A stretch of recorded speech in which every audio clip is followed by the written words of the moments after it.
Hello everyone, I'm Dr. Rayan, and for over 15 years, my entire world has been focused on one group of people, those of you who are over the age of 60. Today, I want to talk to you from the heart about something that keeps many of you awake at night. You've been disciplined, you've cut out the sugar, you've said no to the bread, you take your pills exactly when your doctor tells you to, and yet, your blood sugar numbers are still jumping around like a wild animal. You feel frustrated, and honestly, you might even feel like you're failing. But I'm here to tell you that it might not be your diet, and it might not be your medication. There is a silent, invisible factor that almost no one talks about in a way that's easy to understand. It's about the water in your body. Today, we are going to walk through this together, slowly and simply, so you can finally understand why your numbers are acting up, and, more importantly, how you can fix it starting today. To understand why your blood sugar stays high, I want you to think about something most of us have in our kitchens: maple syrup. Imagine you are making syrup from the sap of a tree. That sap is mostly water, about 95% water, and just a little bit of sugar. Now imagine you put that sap on the stove and let it boil. What happens?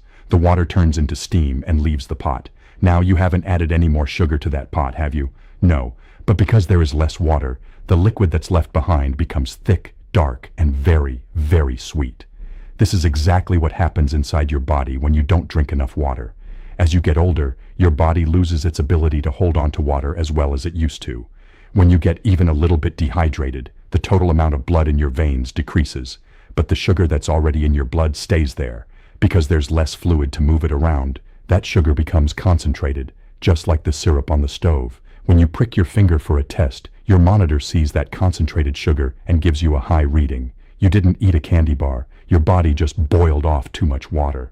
We call this silent thickening, and it's the #1 reason for those mystery spikes you see in the morning or afternoon. Now you might be thinking, Dr. Rayan, I'm not thirsty. If I were dehydrated, I would feel it. But here is the most important truth I can tell you today. After the age of 60, your body's thirst alarm is broken. When you were 20 or 30, your brain would scream at you to drink water the moment you were a little bit dry. But as we age, that signal gets quieter and quieter. Research shows that for seniors, the thirst signal can be delayed by as much as 90 minutes. That means your body can be desperately dry for an hour and a half before you even think about reaching for a glass of water. By the time your mouth feels dry, your blood is already thick and your sugar is already rising. You can't trust your thirst anymore. You have to trust a schedule. I've seen so many patients who tell me, I only drink when I'm thirsty, and those are the same patients who struggle the most with their numbers.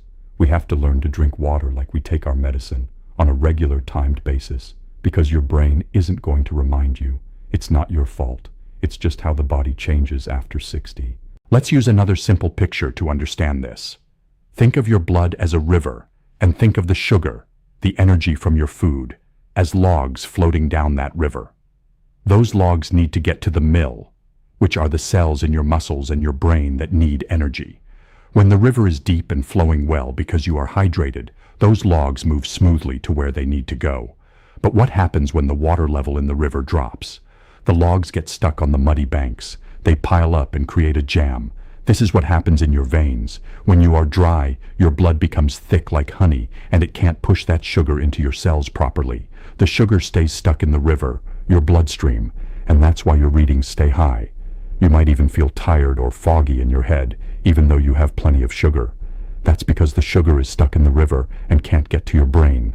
Adding water is like opening the dam.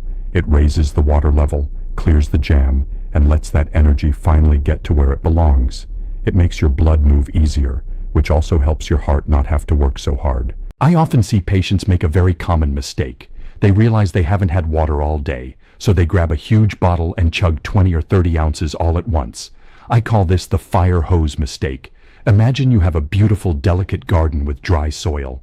If you turn a high-pressure fire hose on that soil, what happens? The water hits the surface so fast that the soil can't absorb it. Most of it just runs off and creates a puddle. Your body is the same way.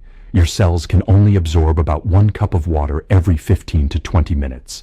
If you chug a giant bottle, most of that water goes straight to your bladder, and you'll be running to the bathroom in 30 minutes. But your blood and your cells will still be dry.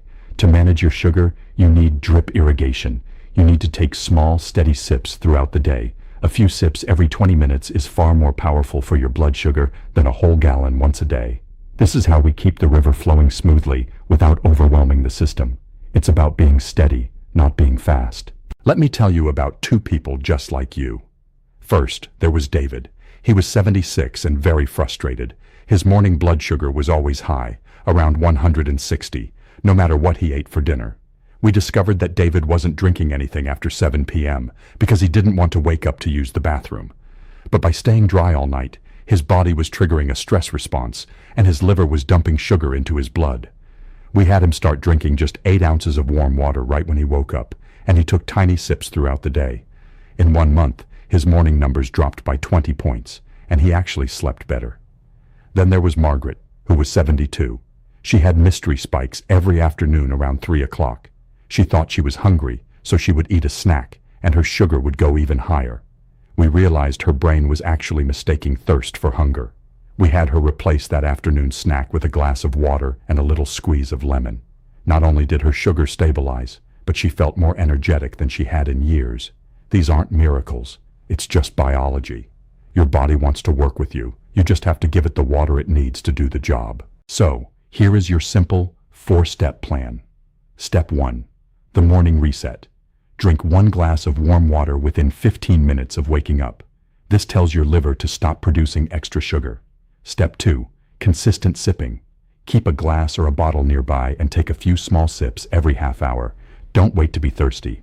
Step 3. The pre-meal prime.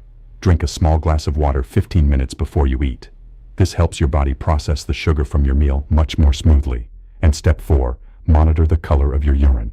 If it's dark like apple juice, you are in the sugar trap. You want it to be pale, like lemonade. This is the simplest tool you have to check your health. Please, try this for just 14 days. You don't have to change your medicine, just change your water habits. Observe your energy, observe your numbers, and observe how much better you feel. If you've stayed with me until the end of this masterclass, I want you to comment below with the words, "I'm starting today." And tell me, what is your biggest struggle with your health? I read every single comment because I care about your journey. I'm Dr. Rayan, and I'll see you in our next session.